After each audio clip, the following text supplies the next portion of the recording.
provecho del que trabaja en el Evangelio. Cuarta parte, final. Pero se levantaron falsos profetas entre el pueblo, así como habrá también falso maestro entre ustedes, los cuales encubiertamente introducirán herejías destructoras, negando incluso al Señor que los compró, trayendo sobre sí una destrucción repentina. Muchos seguirán su sensualidad y por causa de ellos el camino de la verdad será blasfemado. En su avaricia lo explotarán con palabras falsas. El juicio de ellos desde hace mucho tiempo no está ocioso, ni su perdición dormida. Segunda de Pedro capítulo 2 versículo 1 al 3. Gracia y paz, amados hermanos, que Dios les siga bendiciendo grandemente a cada uno de ustedes. Esta es la cuarta y última parte de este tan interesante estudio. Si aún no estás suscrito a este canal, te recomiendo o te invito que lo haga para que este canal siga creciendo. Amén. Y otra cosa que es absurda, mis queridos hermanos y amigos, y perdonen mi evidente desesperación, pero en este párrafo les ruego que analicen la siguiente observación. Leemos en el libro de los Hechos que porque los que eran propietarios de heredades o casas, vendiéndolas, traían el precio total de lo vendido y lo ponían a los pies de los apóstoles. Y era repartido a cada uno según fuere su necesidad. Amén. Y la iglesia de Dios, fundada bajo el advenimiento del Espíritu Santo, ese grandioso día de Pentecostés, estaba constituida exclusivamente por judíos. Estos judíos cristianos no tenían una edificación específica donde celebrar u oficiar su culto. La iglesia se reunía en el mismo templo levítico, donde los mismos se aglutinaban, levitas con su judaísmo y los apóstoles con su cristianismo. Ahora bien, imagina en tu cerebro todo el escenario en esos momentos donde todavía no existía ningún gentil convertido al cristianismo. Esta iglesia cristiana de judíos se reunía en el pórtico de Salomón. De acuerdo a su costumbre y cultura, guardaban la ley de Moisés. Amén. Juzga tú ahora, ¿de dónde surge el diezmo en dinero? Esta enseñanza, amados hermanos, carece de base bíblica. Dice el texto, amados hermanos, que no había ningún necesitado en la iglesia. ¿Por qué? Porque los que tenían propiedades, vendiéndolas, daban todo el dinero a los apóstoles. Todo, no daban el diezmo de la venta, lo daban todo. Y ese dinero era repartido a cada uno de los miembros de la iglesia de acuerdo a sus necesidades. Amén. Este sistema solo se vio en la iglesia de judíos en Jerusalén. Amén. Y fueron convertidos a Cristo miles de judíos, incluso un gran número de sacerdotes levitas se postraron sumisos a la doctrina de Jesús. Era repartido, ojo con esto, lo que se reunía era repartido entre los necesitados. Lo que hoy se reúnen en las iglesias no se reparte absolutamente nada ni con nadie. Amén. El problema aquí, mis queridos hermanos, es que no se tiene en lo absoluto ningún registro bíblico de la sugerencia en la doctrina de la Iglesia del Señor que esto de los diezmos en dinero debiera ser así. Es decir, eso no se lee en ninguna parte del Nuevo Testamento, ni los cristianos de los primeros siglos lo practicaban. Y si Pablo no lo exigió, entonces, ¿permitió que la iglesia robara a Dios? Claro que no, amados hermanos. La bendición o robo por causa del diezmo eran conceptos implicados en el antiguo pacto. Cristo trajo consigo el nuevo pacto y desapareció el antiguo. No le constituye el ladrón si no puede dar nada. Pablo dijo a los corintios, esta es la tercera vez que voy a ustedes y le aseguro que no seré una carga porque no busco sus cosas, sino a ustedes. Segunda de Corintios 12:14. Precioso texto. Amén. No me interesan sus cosas. No me interesa qué puedo tener de ustedes. Me interesan ustedes, sus almas en Cristo. Contundente, ¿cierto? Ceros ambiciones de parte del apóstol Pablo. Ahora bien, ¿cuántas iglesias eran atendidas por Pablo y los demás colaboradores? Antioquía, Macedonia, Corintio y toda la región de Acaya, Tesalónica, Éfeso y las demás iglesias de Asia, Damasco en Siria, Tarso, Chipre, Cirene y muchísimas más. ¿Cuántos hermanos convertidos al Señor habría en total en esa maravillosa época? 3,000, 5,000. Mas la Biblia dice, pero la palabra del Señor crecía y se multiplicaba.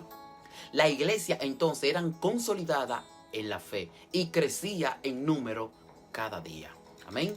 Si había una gran cantidad de hermanos en las iglesias, miles, y si en verdad tenían en su doctrina la ley del diezmo a pagar en dinero, piensa por un momento, ¿cuánto habrían recibido Pablo, Silvano, Timoteo y todos los demás obreros de tantos y tantos miles de hermanos que supuestamente ejercían la práctica del diezmo en dinero? ¿Por qué entonces Pablo hablaba de necesidad?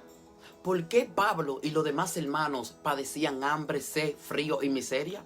¿Por qué no tenían un lugar fijo para vivir? ¿Por qué Pablo y su ministerio tenían necesidad de un trabajo común para poder sobrevivir? Amén. Ahora comienza a reflexionar. Si fuera verdad que los cristianos diezmaban dinero, no debió haber existido tampoco necesidad en la iglesia de Jerusalén, donde había más de 10,000 judíos cristianos. Y lo que de aquí se desprende es que es totalmente falso que los cristianos de la iglesia primitiva practicaran el diezmo instituido en dinero.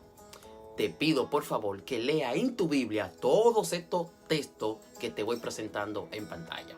Amén. No existe la menor duda que los judíos, cristianos o incrédulos diezmaban de su cosecha, pero es una injusta arbitrariedad y aberrante perversidad predicar que unos judíos diezmaban verdura y otros judíos diezmaban dinero. Ya me imagino a los judíos inconversos diezmando menta, eneldo, comino, becerro y vacas, y los judíos cristianos diezmando dinero. No dudo del diezmo en el templo, amén, de sus cosechas, pero no es posible demostrar que los judíos cristianos diezmaban dinero cuando estamos leyendo que los que obtenían dinero de la venta de sus propiedades lo daban todo. Los hechos hablan más que vuestros sermones hermosos. ¿Cómo puedo entender o cómo me puedes convencer que la iglesia primitiva daba el diezmo de su dinero?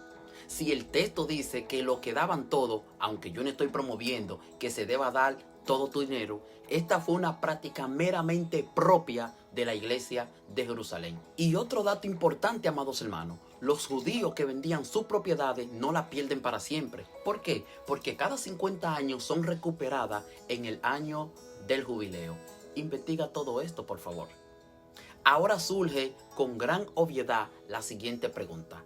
¿Cuál era entonces la ganancia de Pablo por su trabajo en el Evangelio? Y vaya que su labor en el Evangelio fue muchísima, tomando en cuenta que antes los viajes los debía hacer a pie o quizá a camello. La Biblia no menciona que Pablo se hubiese valido de algún animal de carga para realizar su viaje. Hoy mismo, muchos ministros para trasladarse a predicar a algunos pueblos viajan en camión o autobuses, algunos en su propio vehículo, pero en los días de los apóstoles era muy pesado viajar. La única ventaja para ellos, el último grito de la tecnología en esos tiempos, era la vela y el remo de las embarcaciones, así como los carros, es decir, vehículos de 2 ruedas tirados por caballo.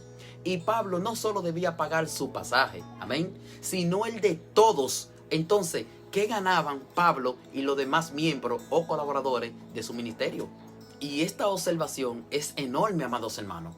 Observen el sacrificio real y verdadero de los hombres cristianos que leemos en los escritos bíblicos, muy diferente al sacrificio que hacen algunos obreros en la actualidad. La ayuda que alguna vez recibiera Pablo fue relativamente irrisoria y paupérrima. Amén.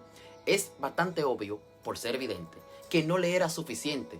Por eso debía trabajar en labores fuera del evangelio para poder mantenerse y no ser carga para ningún miembro de las iglesias. Pablo trabajó para el Señor sin un interés mezquino. Todo lo hizo por voluntad propia, sin un interés material. Así también ustedes, puesto que ambicionan dones espirituales, procuren ser excelentes para la edificación de la iglesia. Amén. Si hago esto, entonces, por mi propia voluntad, recompensa tendré. Pero si lo hago de mala gana, la administración me ha sido encomendada. ¿Cuál es entonces mi ganancia? Que predicando el evangelio presente gratuitamente el evangelio para no hacer valer mi derecho en el evangelio. Pregunta, ¿Piensa así tu querido pastor? ¿Piensa así tú que pastorea una iglesia? Pablo lo dijo, si hago esto por propia voluntad, recompensa tendré. ¿De qué recompensa hablaba Pablo? Sencillo, de la corona de justicia o vida eterna. Amén. ¿No es esta una esperanza de recompensa más ambiciosa que la de los actuales pseudopastores que solo piensan en la recompensa del dinero? A lo cual les ruego que se arrepientan para que capen de la sentencia terrible preparada contra ellos. Amén. Hermano, sé perfectamente que el ministerio eclesiástico de cualquier iglesia necesita dinero para subsistir. Como lo dijo el sabio Salomón, el dinero sirve para todo. Amén. Y la verdad, no podemos pasar por alto ni negar que el local donde nosotros nos reunimos genera gasto. No podemos negar que existen necesidades dentro de la iglesia. Pero, mis queridos hermanos, debemos hacer las cosas con el ejemplo bíblico, no lo que a nosotros se nos ocurra. Es bastante claro que los diezmos y las ofrendas en dinero no son sana doctrina. Y el dinero fácil corrompe. Amén, amados hermanos. Hasta aquí el final de este tan interesante estudio que lo hemos dividido en 4 partes. Esperemos que Dios te siga dando sabiduría y entendimiento para que tú entiendas y conozcas su palabra. Recuerda suscribirte a este canal, darle me gusta y compartir los videos para que este canal siga creciendo.